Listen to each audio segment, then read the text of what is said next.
They've had membership, I think last year, of up to 70 people. And a large number of those are young people, like people I would say under 35, anywhere from early 20s to mid 30s. Some come as singles and some as couples. Some have married Canadians, non-Japanese Canadians. So it has grown a lot, yeah. And the profile has changed. You're seeing younger people, and I think that's because of the economic situation in Japan, and because here in the Yukon they have a Yukon nominee program. It's like people can eventually, probably within 2 years, get permanent status, so they can work.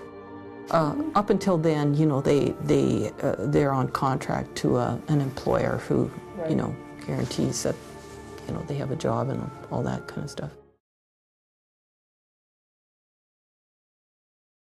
There's an interesting group of women that have been meeting for, probably, I'd say 2 or 3 years, 3 years maybe.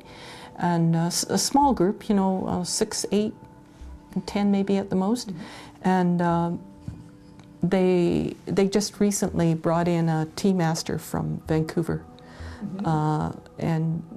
She did some teaching and did workshops for the public, so that was really interesting.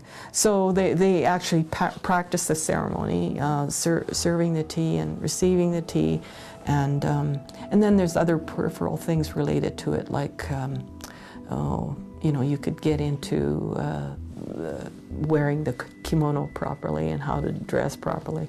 The sweets, making the sweets. So we made an agreement that she would teach me how to make these Japanese sweets, and I would show her how to do some more Western baking. So, wow. I would say that they're involved or they're integrated very much into sort of the work situation, and I think people accept them. I haven't heard about difficulties that way.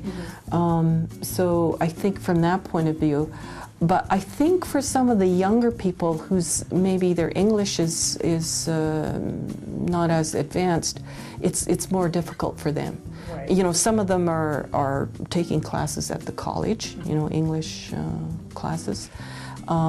So they would probably, in some ways, stick together, but they tend to, mix with other groups. It could be, French Canadians. It could be Filipinos. Yeah, they're mixing all the time because the community is so small. You're getting out there and doing things, and you have to be able to speak English, to make your way. So I think that in a way it's kind of a forced integration. It started out really with curiosity about Jojito Wada, because I wanted to do, being the human rights educator, I wanted to use that as a way to talk about discrimination and issues around discrimination, and increasing awareness of Asians in the Yukon, and that we're not all new immigrants. Some of us have been here for a while and born here, and have been contributing to the development of the Yukon. So that's why I think it's important to share those stories of those early pioneers, because they were integrated into the community. They contributed to the community. They had businesses. They weren't just helpers. They weren't just laborers. They did run businesses and other things. So they had a lot of different roles in the community. And then once I found out about Masa Sakata, and I looked at those beautiful pictures, photos of Asian people, it made me curious about, okay, who are these people? What's their story? And I mean, there's some fascinating stories there. And I think it's important that heritage, that history, be reflected in history that's taught in the schools. that people are, that the general public are aware that, you know, Asians and Black Canadians have been part of the development of this country.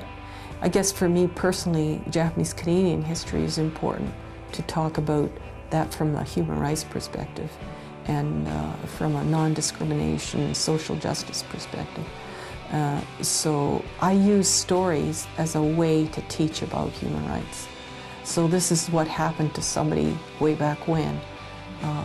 You know, what lessons does it have for us today? You know, basically that's the bottom line, right? And I think people listen better to stories. They're more interested in kind of a personal storyline, and it kind of, you know, has an emotional impact on people.